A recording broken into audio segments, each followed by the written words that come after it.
গান শুনতে শুনতে রাহুল পুলিশ স্টেশনে পার্সেল ডেলিভারি দিতে আসে, কিন্তু তখনই দুজন পুলিশ তাকে আটকে দিলে সেই পার্সেলের ভেতর লুকিয়ে রাখা বন্দুক দিয়ে গুলি চালাতে শুরু করে। আসলে একটু আগে রাহুল তার সিনিয়র হিয়ানের সাথে এখানে পার্সেল ডেলিভারি করতে এসেছে।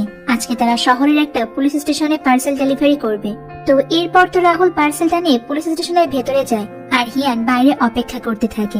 রাহুল লিফটে উপরে ওঠার সময় দুজন পুলিশ ঠাট্টা করে তাকে বলে যে এই পার্সেল তো ড্যামেজও হতে পারে, কিন্তু রাহুল তাদেরকে বলে যে আমার কাজ শুধু পার্সেল ডেলিভারি করা, এর ভেতরে কি আছে সে সম্পর্কে আমার কোনো ধারণা নেই। তো এরপর রাহুল পার্সেল নিয়ে 4 তলায় চলে যায়, আর এখানেই মূলত এমন একজন সাক্ষীকে রাখা হয়েছিল যার সাক্ষীর জন্য অনেক বড় একজন গ্যাংস্টারের সাজা হবে। আর এই সাক্ষীকে পাহারা দেওয়ার জন্য এখানে পুলিশও রাখা আছে। কিন্তু হঠাৎ করে সেখানে রাহুলকে দেখে কয়েকজন পুলিশ তাকে আটকায় আর বলে যে এটা রেজিস্টার্ড এরিয়া, তুমি এখানে কেন এসেছো? রাহুল কোনো উত্তর না দিয়ে তখন মনের আনন্দে গান শুনতে থাকে।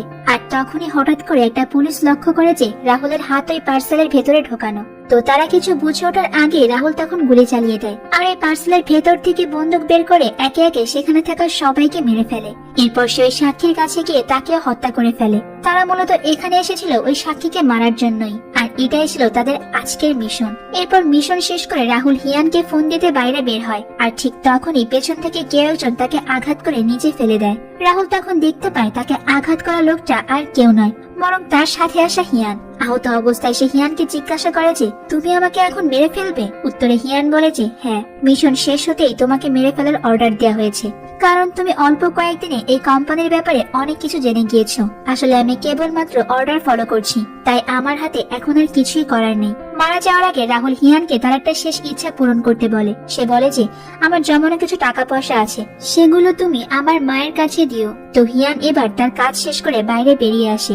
গাড়ি চালিয়ে কিছু দূর আসতেই কয়েকজন চোখের পলকে তার গাড়ির কালারটাই চেঞ্জ করে দেয়, মানে যাতে কেউ কোনো কিছু বুঝতেই না পারে। সেখান থেকে বেরিয়ে হিয়ান স্যুট বুট পরে অফিসের উদ্দেশ্যে রওনা দেয়। তাকে দেখে বোঝার কোনো উপায় নাই যে সে মানুষ খুন করা কোনো কোম্পানিতে চাকরি করে। তার অফিসের নাম NCM কোম্পানি। এখানে সবাই সাধারণ মানুষের অফিসের মতোই কাজ করে। উপর থেকে দেখে কেউ বুঝতেই পারবে না যে এই কোম্পানিটার ভেতরে ভয়ঙ্কর সব অপরাধমূলক কাজ করা হয়। এখানে কাজ করা সবাই এক একজন ভয়ঙ্কর খুনি, যারা টাকার বিনিময়ে চুক্তি করে মানুষকে মারার কন্ট্রাক্ট নেয়। আর হিয়ান হলো এখানকার সবার সিনিয়র, তাই অফিসের প্রত্যেকেই তাকে অনেক সম্মান করে। এরপর হিয়ান তার কেবিনে যায়, আর সেখান থেকে একটা হাতল ঘোরাতে একটা সিক্রেট দরজা খুলে যায়। হিয়ান সেই দরজা দিয়ে ভেতরে প্রবেশ করে নিজের বন্দুক জমা দেয়। সেখানেই এই কোম্পানির ম্যানেজার, যার নাম গং, সে তাকে মিশন শেষ করে এখানে আসতে এত দেরি হওয়ার কারণ জিজ্ঞাসা করে। তবে হিয়ান তার কথার কোনো উত্তর না দিয়ে শুধুমাত্র সরি বলেই দাঁড়িয়ে থাকে।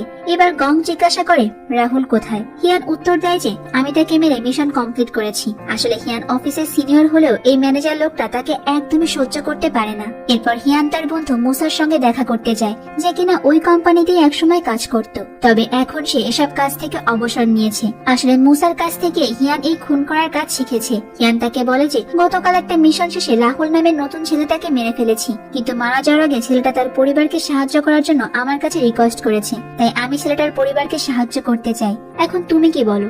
মুসা কিছু সময় চুপ করে থেকে তাকে বলে যে আসলে কোম্পানি রুলস এর বাইরে গিয়ে এই কাজ করা তোমার উচিত হবে না। এদিকে পুলিশ স্টেশনে এত বড় একটা হত্যাকাণ্ড ঘটে যাওয়ায় তো পুলিশ সিসিটিভি ফুটেজ চেক করে তদন্ত করতে শুরু করে, আর এই তদন্তের দায়িত্ব পাওয়া এক গোয়েন্দা হিয়ানকে শনাক্ত করে ফেলে। এদিকে হিয়ান রাহুলের পরিবারের সঙ্গে দেখা করতে যায় এবং রাহুলের রেখে যাওয়া টাকাগুলো তাদেরকে দিয়ে দেয়, আর বলে যে কোম্পানির একটা বিশেষ কাজের জন্য আপনার ছেলেকে বিদেশে পাঠানো হয়েছে। আর তখন সে রাহুলের মাকে কোম্পানির একটা ভিজিটিং কার্ডও দিয়ে দেয়, যেটা একেবারেই কোম্পানির নিয়মের বাইরে। হিয়ান লক্ষ্য করে যে রাহুলের পরিবারের আর্থিক অবস্থা খুব একটা ভালো না। আসলে রাহুলের বাবা নেই, একমাত্র রাহুলের ইনকাম দিয়ে তার মা এবং বোনের ভরণ পোষণ চলে। ওর উপর আবার বাজে ছেলে মেয়েদের সাথে মিশে রাহুলের বোন বিপথে চলে গিয়েছে। কথা বলতে বলতে এক পর্যায়ে হিয়ান জানতে পারে যে রাহুলের মা অনেক আগে একজন ভালো গায়িকা ছিল। তারপর রাহুলের মা ক্যাসেটে একটা গান চালায় আর বলে যে এই গানটা আমি ছোটবেলায় গিয়েছিলাম। ঠিক সেই সময় হিয়ানের কাছে গানের গলাটা বেশ পরিচিত লাগে, আর সে তখন রাহুলের মাকে চিনতে পারে। ছোটবেলায় মিয়াং নামের যে মেয়েটার গান শুনে সে গানের প্রেমে পড়েছিল, আজ এত বছর পর সেই মেয়েটাকেই সে সামনাসামনি দেখতে পেল। তো পরের দিন ওই কোম্পানির বস জো হিয়ানকে ডেকে পাঠায় আর একটা ফাইল দিয়ে বলে কোম্পানির ডিরেক্টর জিং বেশ কিছুদিন ধরে কাজে আসছে না, কারণ তার ওয়াইফ আর ছেলে একটা অ্যাক্সিডেন্টে মারা গিয়েছে, তাই সে আর এই কাজটা করতে চায় না। তবে আমাদের কোম্পানির নিয়ম অনুযায়ী রিটায়ারমেন্টের আগে কেউ এই কাজ ছাড়তে পারবে না। আর যেভাবেই হোক তুমি তাকে আবারও কোম্পানিতে ফিরিয়ে আনার ব্যবস্থা করো। এসব শুনে হিয়ানের অনেক খারাপ লাগে, কারণ জিংচাই ওর অনেক ভালো একজন বন্ধু ছিল। এরপরে হিয়ান জিংকে ফলো করতে শুরু করে, আর একটা গোলের ভিতর ঢুকতে জিংচাই পেছন থেকে তার মাথায় পিস্তল ঠেকায়। মানে জিং বুঝে গিয়েছিল যে কেউ তার পিছু নিয়েছে। সে ভেবেছে হয়তো হিয়ান এখানে তাকে মারতে এসেছে, কারণ রিটায়ারমেন্টের আগে কেউ কোম্পানি ছেড়ে দিলে তাকে মেরে ফেলাই কোম্পানির নিয়ম। তখন হিয়ান তাকে বলে, আমি তোমাকে মারতে আসিনি, বরং কোম্পানি চাই তুমি আমারও কাজে জয়েন করো। কিন্তু জিংচাই তার কথা বিশ্বাস করে না, আর পিস্তল দিয়ে সে হিয়ানের মাথায় আঘাত করে তাকে সেখান থেকে পালিয়ে যায়। পরের দিন হিয়ান একটা জায়গায় যায় এবং সেখানে তার সঙ্গে রাহুলকে দেখা যায়। অর্থাৎ ওই দিন সে রাহুলকে মারেনি, বরং তাকে একটা দোকানের ভিতর লুকিয়ে রেখেছে। কিন্তু রাহুল তাকে জিজ্ঞাসা করে যে তুমি সেদিন আমাকে মেরে না ফেলে এখানে লুকিয়ে রেখেছিলে কেন? তখন হিয়ান বলে যে আমাদের কোম্পানির নিয়মে কাজ শেষে অস্থায়ী কর্মচারীদেরকে মেরে ফেলা হয়, কিন্তু তোমার পরিবারের কথা শুনে আমি তোমাকে মারতে পারিনি, তাই এতদিন তোমাকে লুকিয়ে রেখেছিলাম। যদি কেউ জানতে পারে তুমি এখনো বেঁচে আছো, তাহলে হয়তো আমাদের দুইজনকেই মেরে ফেলবে।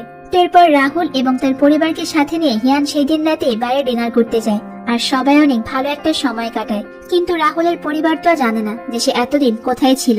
এদিকে হিয়ান তো ছোটবেলার ক্রাশ মিয়ং এর সাথে আলাদা সময় কাটায়। মিয়ংয়েরও হিয়ানকে বেশ ভালোই লাগছে। তাদের কথাবার্তার এক পর্যায়ে হঠাৎ করে হিয়ানের কাছে অফিস থেকে কল আসে, আর তাকে বলে যে জিং আমাদের কথা অমান্য করেছে, তাই তাকে মেরে ফেলার অর্ডার এসেছে। যেহেতু জিং হিয়ানের ভালো বন্ধু, তবুও তাকে বাধ্য হয়ে এই অর্ডারটাই ফলো করতে হয়।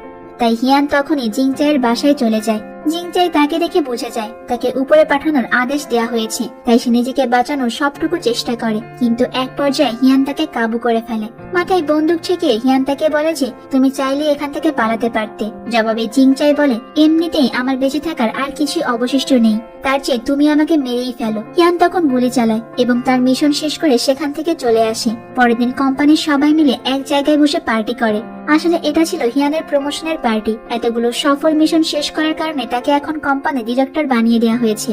তবে হিয়ানকে দেখে স্পষ্ট বোঝা যাচ্ছে সেই প্রমোশন পেয়ে মোটেও খুশি নয়। মানে এই কোম্পানির কাজ তার খুব একটা পছন্দ না। তো পরের দিন হিয়ং মিয়ং এর সাথে বাইরে একটা কফি শপে দেখা করে। তখন সেই ক্যাফের মালিকের কাছ থেকে তারা জানতে পারে যে ক্যাফেটা সে বিক্রি করে দেবে। তখন মিয়ং তাকে জানায় যে তারও খুব ইচ্ছে হয় একটা ক্যাফে খুলবে, কিন্তু টাকার অভাবে সেটা করা সম্ভব হচ্ছে না। তখন হিয়ান তাকে বলেছে আমি ছোটবেলা থেকে তোমার গান শুনতাম এবং তখন থেকে তোমার উপর ক্রাশ খেয়ে বসে আছি। কথাটা শুনেই তো মিয়ং একটু মুচকি হাসে। তো এভাবেই তাদের দুজনের বেশ ভালো একটা সময় কাটে। তারপর ঘুরে ফিরে সন্ধ্যার দিকে যখন তারা বাসায় ফিরছিল, তখন রাস্তার মধ্যে সে গোয়েন্দা হিয়ানকে দেখে চিনতে পারে, আর তার কাছে এসে বলে যে তুমি কোথায় কাজ করো? তখন মিয়ং বিরক্ত হয়ে সেই গোয়েন্দাকে হিয়ানের কোম্পানির কার্ডটা দিয়ে বলে দেখো সে কত ভালো একটা জায়গায় কাজ করে, শুধু শুধু তাকে সন্দেহ করা বন্ধ করো। এটা বলেই তারা সেখান থেকে চলে যায়। তো পরের দিন অফিসে যেতেই হিয়ান দেখে যে সেখানে জিংকে কিডন্যাপ করে আনা হয়েছে। অর্থাৎ সেদিন হিয়ান জিংকেও মারেনি। এতে কোম্পানির বস হিয়ানের উপর তো অনেক রেগে যায় এবং বলে যে অসম্পূর্ণ কাজটা তাহলে এবার তুমিই শেষ করো, অর্থাৎ জিংকে মেরে ফেলো। মারার আগে জিং সবাইকে বলে যে এই কোম্পানিটা একটা পাগলা গারদ, মানুষ মারা কিভাবে কোনো কাজ হতে পারে। এইসব শুনেই ম্যানেজার জং পেছন থেকে জিংচার গলায় ফাঁস দিয়ে তাকে সেখানেই মেরে ফেলে। এরপর দেখা যায় মিয়ং এর দেয়া সেই কার্ডের ঠিকানা দেখে সে গোয়েন্দা তার দল নিয়ে হিয়ানের অফিসে চলে আসে। কিন্তু তারা অফিসে এসে সন্দেহজনক তেমন কিছুই খুঁজে পায় না। তাদের কাছে সবকিছু একদম স্বাভাবিকই লাগে, তাই তারা অফিস থেকে চলে যায়। আসলে এই অফিসের প্রত্যেকটা কর্মচারী এক একজন ভয়ঙ্কর খুনি হলেও অফিসে ছদ্মবেশে থাকার কারণে কেউ তাদেরকে কোনো প্রকার সন্দেহ করতে পারে না। মানে সবাই তো পুরো ভদ্রলোকের মতোই থাকে আর কি। এদিকে হিয়ানকে সন্দেহ করে অফিসে পুলিশ আসার কারণে জং তাকে গালিগালাজ করে আর কিল ঘুষিয়ে মারতে থাকে। সে বলে যে পুলিশে কেন তুমি অফিসের কার্ড দিয়েছো? হিয়ান তখন তার কথার কোনো উত্তর না দিতে পেরে তো সরি বলে চুপচাপ দাঁড়িয়ে থাকে আর সবকিছু মুখ বুঝে সহ্য করে। আসলে জং যদি ম্যানেজার না হতো তাহলে হিয়ান হয়তো বা তাকে এখানেই 12টা বাজিয়ে দিত। এরপরে হিয়ান একদিন মিয়ংকে ডিনারে আমন্ত্রণ জানায়, আর কথা বলার ফাঁকে সে মিয়ংকে বলে আমি কফি শপটা তোমাকে খুব দ্রুতই কিনে দেব। সে আরো বলে যে ছোটবেলা থেকেই তোমার গান শুনে তোমার প্রেমে পড়েছি, তাই জীবনের বাকি সময়টা তোমার সাথেই কাটাতে চাই। হিয়ানের মুখে এই কথা শুনে তো মিয়ং অনেক খুশি হয়, কারণ এই কয়দিনে সেও হিয়ানকে ভালোবেসে ফেলেছে। তাই হিয়ান সিদ্ধান্ত নেয় মিয়ংকে বিয়ে করে তার সাথে বসবাস করবে, আর এই জন্যই সে ওই মানুষ মারার কোম্পানির কাজ ছেড়ে দিবে। এরপর একদিন তারা মিয়ং এর জন্য সে ক্যাফে কিনতে যায়, আর সেই সময় কেউ একজন তাদের ছবি তুলে বসকে পাঠিয়ে দেয়। রাহুলের মায়ের সাথে হিয়ানকে দেখে তো কোম্পানির বস রেগে যায়। তাছাড়া হিয়ান যে রাহুলকে হত্যা করেনি এই বিষয়টাও বস জেনে যায়। বস তো হিয়ানের এই কাজ কোনোভাবে মেনে নিতে পারে না, আর তখনই সে হিয়ানকে হত্যা করতে দলের অন্য লোকদেরকে নির্দেশ দেয়। তো এরপর অফিসের দুজন কর্মচারী হিয়ানকে অন্য একটা মিশনের কথা বলে কোথাও নিয়ে যেতে লাগে। তবে তাদের হাব ভাব দেখে হিয়ান বুঝে যায় যে এই মিশনের আসল টার্গেট সে নিজেই। আর ঠিক তখনই সামনে বসে থাকা ছেলেটা তার উপর হামলা করে। প্রথমে তো হিয়ান তাদেরকে মারতে চায় না এবং বলে যে তোমরা এখান থেকে চলে যাও, কিন্তু তারা হিয়ানের কথা শোনে না। তাই বাধ্য হয়ে হিয়ান ছেলেটাকে মেরে ফেলে। এখন শুধুমাত্র তাদের সঙ্গে থাকা মেয়েটাই বেঁচে আছে। মেয়েটা তাকে বলে যে তোমার ব্যাপারে কোম্পানির সব তথ্য জেনে গিয়েছি। জবাবে হিয়ান বলে তুমি চাইলে তোমার প্রাণ নিয়ে এখান থেকে পালিয়ে যেতে পারো, কিন্তু মেয়েটা কোনো কথা শোনে না এবং হিয়ানের উপর আক্রমণ করে। আর তাদের দুজনের মারামারির মধ্যে হঠাৎ করে গাড়ি এসে মেয়েটাকে ধাক্কা দেয়। এদিকে বস যেহেতু হিয়ানকে হত্যার জন্য লোক পাঠিয়েছে, তাই সে বুঝতে পারে রাহুলের পরিবারও এখন নিরাপদে নেই। তাই সে রাহুলকে ফোন করে আর সবাইকে নিয়ে তার কাছে আসতে বলে। এরপর তারা সবাই মিলে তো হিয়ানের বন্ধু মুসার বাড়িতে যায়, কারণ সে জানতো মুসাই তার একমাত্র বিশ্বস্ত বন্ধু। আর এই খারাপ সময় তাকে সাহায্য করার মতো কেউ থাকলে সে একমাত্র মুসা।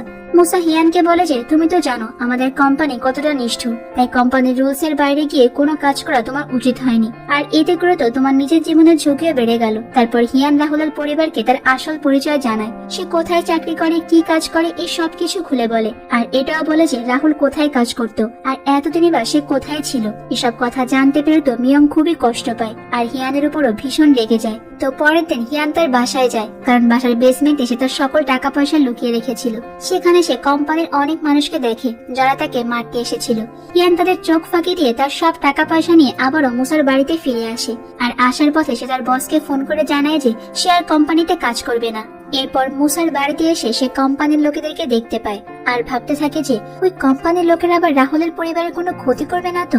এসব ভাবতে ভাবতে সে মুসার ঘরে পৌঁছায়, কিন্তু মুসার ঘরে সে এমন কিছু দেখতে পায় যা দেখে সে নিজের চোখকে বিশ্বাস করতে পারছিল না। সে দেখে যে কোম্পানির লোকেরা রাহুলের পরিবারের সকলকে গান পয়েন্টে রেখেছে। আর হিয়ান তখন বুঝতে পারে যে বন্ধুত্বের মুখোশের আড়ালে মুসাই তার সঙ্গে বেইমানিটা করেছে। মূলত মুসা কোম্পানির লোকদেরকে ডেকে এনে রাহুলের পরিবারকে জিম্মি করে রেখেছে এবং সে এসব করেছে শুধুমাত্র টাকার জন্য। এদিকে হিয়ান তার সব থেকে বিশ্বস্ত বন্ধুর এমন জঘন্য রূপ দেখে তো একেবারে পাথর হয়ে যায় আর মুসাকে অনুরোধ করতে থাকে যেন রাহুলের পরিবারকে সে ছেড়ে দেয়। কিন্তু মুসা তার কোনো কথাই শোনে না, উল্টো বন্দুক নিয়ে তাকে আঘাত করে মাটিতে ফেলে দেয়। আর মুসা যখন তাদের উপর গুলি চালাতে যাবে, ঠিক তখনই কিছু বুঝে ওঠার আগে হিয়ান কোম্পানির লোকজন আর মুসার উপর হামলে পড়ে। তখন মুসা গুলি ছোড়া শুরু করে আর গোলাগুলির এক পর্যায়ে তো মুসার ছোড়া একটা গুলি মিয়ং এর বুকে লাগে। আর এটা দেখে তো হিয়ান গুলি করে মুসার বুকটা পুরো ঝাঁঝরা করে দেয়। এদিকে গুলির আঘাতে মিয়ং তো সেখানেই মারা যায়। মিয়ং এর মৃত্যুতে হিয়ান খুবই কষ্ট পায় আর তখনই তার মাথায় জেদ চাপে যে সে এনসিএম কোম্পানিকে একেবারে শেষ করে দেবে। তো পরের দিনই তো সে বুলেট প্রুফ জ্যাকেট পরে কোম্পানির দিকে রওনা হয়। এরপর হাতে করে বড় একটা বন্দুক নিয়ে হিয়ান সেই কোম্পানিতে প্রবেশ করে আর রিসেপশনিস্টের কাছে জানতে চায় ম্যানেজার কোথায়, কিন্তু সে কোনো উত্তর দেয় না। তখন হিয়ান সোজা হাঁটতে শুরু করে, কিন্তু পেছন থেকে সে রিসেপশনিস্ট মহিলা হিয়ানের দিকে বন্দুক তাক করতে হিয়ান ইশারায় তাকে বন্দুক নামাতে বলে। কিন্তু সে মহিলা হিয়ানের কথা না শুনে তার দিকে গুলি চালায়, কিন্তু হিয়ান তখন পাল্টা গুলি করে তাকে সেখানেই মেরে ফেলে। তবে সে ম্যানেজারকে আর কোথাও খুঁজে পায় না। তখন অফিসে থাকা অন্য কর্মচারীরা তো হিয়ানকে মোকাবেলা করার জন্য প্রস্তুতি নিতে থাকে, কিন্তু হিয়ান সকল কর্মচারীদেরকে বলে যে তোমরা যদি মরতে না চাও তবে এক্ষুনি অফিস ছেড়ে পালিয়ে যাও। তবে তারা সবাই যেহেতু একই পথের পথিক ছিল, সেই কারণে হিয়ানের এই হুমকি তাদের কাছে তেমন কিছুই মনে হচ্ছিল না। তাই তারা হিয়ানের কথায় কোনো প্রকার তোয়াক্কা না করে তো তার উপর গুলি চালায়। আর ঠিক তখনই তো হিয়ান পিস্তল উঁচিয়ে একের পর এক গুলি করা শুরু করে। বুলেট প্রুফ জ্যাকেট পরা থাকায় তো হিয়ানের গায়ে কোনো গুলিই লাগে না, উল্টো হিয়ানের গুলির সামনে তাদের প্রতিরোধ কোনো কাজেই আসে না। আর এর মধ্যে হিয়ান সেই গোয়েন্দাকে ফোন করে কোম্পানিতে আসতে বলে। এরপর সে গোপন স্থানে পৌঁছায় যেখানে তার বস থাকে। সেখানে গিয়ে হিয়ান দেখতে পায় বন্দুকের গুলি পাল্টানোর কাজ করা মহিলাটি সেখানে বসা। আর হিয়ান তাকে দেখতে পেয়ে বলে যে তুমি এখান থেকে চলে যাও, কিন্তু ওই মহিলা হিয়ানের কোনো কথা না শুনে তার উপর গুলি চালায়। তখন হিয়ানও তো পাল্টা গুলি চালিয়ে ওই মহিলার পুরো ভবলীলা সাঙ্গ করে দেয়। এরই মধ্যে আবার তাদের বস নিরাপত্তায় নিয়োজিত একজন মার্শাল আর্ট মাস্টার হিয়ানের সাথে মারামারি করতে শুরু করে। আর তারা দুইজনই তখন সমান তালে মারামারি করতে থাকে, কেউ যেন কারো থেকে কম নয়। ঠিক তখন হিয়ান একটা বন্দুক দেখতে পেয়ে তো ড্রাইভ মেরে এই বন্দুকটা নিয়ে নেয়। আর গুলি করে তো মাস্টারের মাস্টারই একদম খতম করে দেয়। এরপর সে বসের রুমে আসে আর দেখতে পায় যে বসের সাথে একজন বডিগার্ড রয়েছে। বস তাকে বলে যে তোমাকে আমি এত কিছু দিয়েছি আর সেই তুমি কিনা আমাকে মারার জন্য এখানে এসেছো। হিয়ান তখন বসকে বলে তুমি নিজের প্রয়োজনে এতদিন আমাকে ব্যবহার করেছিলে আর প্রয়োজন শেষে আমাকে মেরে ফেলতেও তুমি লোক পাঠিয়েছিলে, তোমার কোনো ক্ষমা নেই। এই কথা বলার সঙ্গে সঙ্গে বসের সাথে থাকা লোকটা হিয়ানকে গুলি করে, কিন্তু বুলেট প্রুফ জ্যাকেট পরে থাকার কারণে তো হিয়ানের কিছুই হয় না আর সেই লোকটাকে ওখানে হিয়ান গুলি করে মেরে ফেলে। এইবার যখন বস হিয়ানের দিকে বন্দুক উঁচিয়ে গুলি করতে যাবে ঠিক তখনই পেছন থেকে কে যেন বসকে গুলি করে দেয়। হিয়ান দেখতে পায় যে তার সামনে পিস্তল হাতে দাঁড়িয়ে আছে রাহুল, আর রাহুলই তার বসকে গুলি করে দেয়। আর হিয়ান তখন রাহুলকে বলেছে তুমি পেছনের রাস্তা দিয়ে এখান থেকে চলে যাও। ঠিক এই সময় ম্যানেজার জং সেখানে এসে হিয়ানকে আক্রমণ করে আর তাকে গান পয়েন্টে রেখে বলে যে আমার হাত থেকে তোকে কেউ বাঁচাতে পারবে না। কিন্তু হিয়ান তো সুযোগ বুঝিয়ে জংয়ের গলায় একটা রশি দিয়ে ফাঁস লাগিয়ে তাকে বিল্ডিং থেকে নিচে ফেলে দেয়। এরপর হিয়ান রাহুলকে বলে যে তুমি দ্রুত এখান থেকে চলে যাও, কারণ তুমি এখনো অনেক ছোট আর তোমার ভবিষ্যৎ জীবন পুরো পড়ে রয়েছে। কাজের বাহানা নিজের জীবনটাকে প্লিজ নষ্ট করে দিও না। সেই মানুষটাকে সময় দিও যাকে তুমি অনেক ভালোবাসো। অলরেডি দেখা যায় যে বিল্ডিং এর নিচে তখন অনেক মানুষ জড়ো হয়ে গিয়েছে আর সেখানে পুলিশও চলে এসেছে। আর হিয়ান তখন নিচে নেমে সেই পুলিশের কাছে আত্মসমর্পণ করে। এই সুযোগে রাহুল সবার চোখ ফাঁকি দিয়ে তো সেখান থেকে বেরিয়ে যায়। আর গল্পের একেবারে শেষে গিয়ে তো ওই দৃশ্যটা দেখানো হয় যখন হিয়ান প্রথমবার এই কোম্পানিতে ইন্টারভিউ দিতে এসেছিল। ওই দিন সে অনেক নার্ভাস ছিল আর সিভিতে তার মুখ গোমরা করা ছবি দেখে সে তখনই পাশের একটা স্টুডিওতে যায় এবং সিভিতে লাগানোর জন্য হাসিতে একটা ছবিও তোলে। আর এই দৃশ্যের সঙ্গে আমাদের গল্পটা এখানেই শেষ হয়ে যায়। আসলে গল্পের কাহিনী থেকে আমার কাছে সব থেকে বেশি ভালো লেগেছে মারামারি আর অ্যাকশন। কোরিয়ান অ্যাকশন সিনেমাগুলো সব সময় একটু ভিন্ন লেভেলেরই হয়। তোমাদের কার কাছে গল্পটা কেমন লেগেছে সেটা কিন্তু কমেন্ট করে অবশ্যই জানিও। তো আজ এই পর্যন্তই থাক, দেখা হবে অন্য কোনো সুন্দর মুভির গল্প নিয়ে ভিন্ন কোনো সময়। ততক্ষণ পর্যন্ত তোমরা সবাই অনেক বেশি ভালো থাকবে এবং নিরাপদে থাকবে আর অবশ্যই তো কুহিলিকার সঙ্গেই থাকবে, তাই না? আল্লাহ হাফেজ।